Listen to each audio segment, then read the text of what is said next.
Welcome to Suman TV. Kuppam నుంచి లక్ష్మీనారాయణ. రాష్ట్ర ముఖ్యమంత్రి నారా చంద్రబాబు నాయుడు సతీమణి నారా భువనేశ్వరి కుప్పం నియోజకవర్గంలో గత 3 రోజులుగా పర్యటిస్తున్నారు. ఇందులో భాగంగా శాంతిపురంలో అన్నా క్యాంటీన్ ప్రారంభించారు. అనంతరం ప్రజలకు ఆమె వడ్డించారు.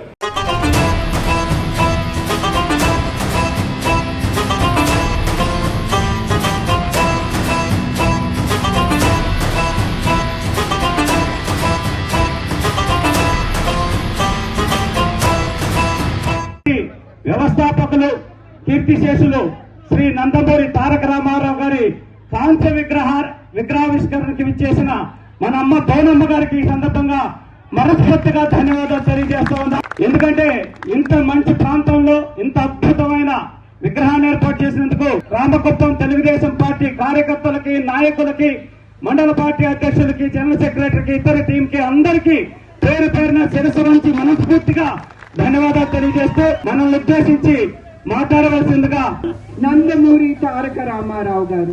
ఆయన ఎట్లా సమాజమే దేవాలయం, ప్రజలే దేవుళ్ళు అని ఆ నినాదంతో ఆయన సినీ పరిశ్రమలో మొదటిగా ఉన్నప్పుడు కూడా అవన్నీ వదిలేసుకుని ఆయన ప్రజల కోసం ఆయన ముందు అడిగేశారు. అది ఆయన ఉండే గొప్పతనం. ఒక తెలుగు మహిళగా నాకు ఇవాళ చాలా సంతోషంగా ఉంది.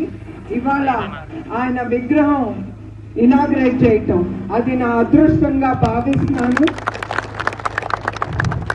అట్లానే పేద ప్రజల కోసం కిలో 2 రూపాయలు బియ్యం అనే పథకం తీసుకొచ్చిన ఆ మహోన్నత వ్యక్తి మన అన్న నందమూరి తారక రామారావు గారు.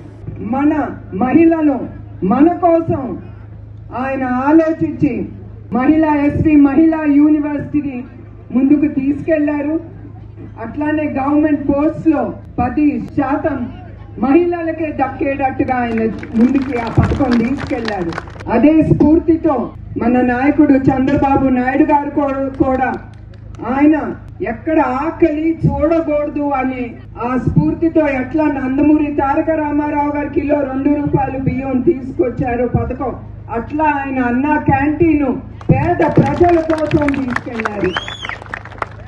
ఆ స్ఫూర్తితోనే ఆయన మహిళల కోసం ఇప్పుడు కూడా చాలా పథకాలు తీసుకెళ్తున్నారు.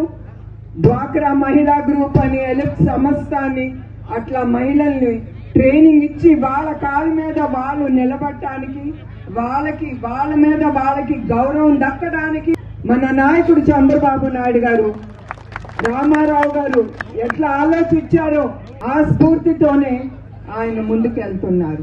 అట్లానే ఇప్పుడు ఈ విగ్రహం ఆవిష్కరించిన మీ అందరికీ ఒక స్ఫూర్తిగా మిగిలిపోవాలి. మనందరం కూడా ఈ విగ్రహం ముందు నుంచి వెళ్ళేటప్పుడు మనం కూడా ఏదో ఒకటి చిన్న సేవా కార్యక్రమం మన ఇంటి పక్కనానికి ఏది అవసరమో అది చెయ్యాలని ఆ విగ్రహం మనకి స్ఫూర్తి ఇస్తుంది. మరొక్కసారి ఇక్కడికి వచ్చిన ప్రతి ఒక్కరికి నా హృదయపూర్వక నమస్కారాలు, ధన్యవాదాలు. జై ఎన్టీఆర్, జై ఎన్టీఆర్.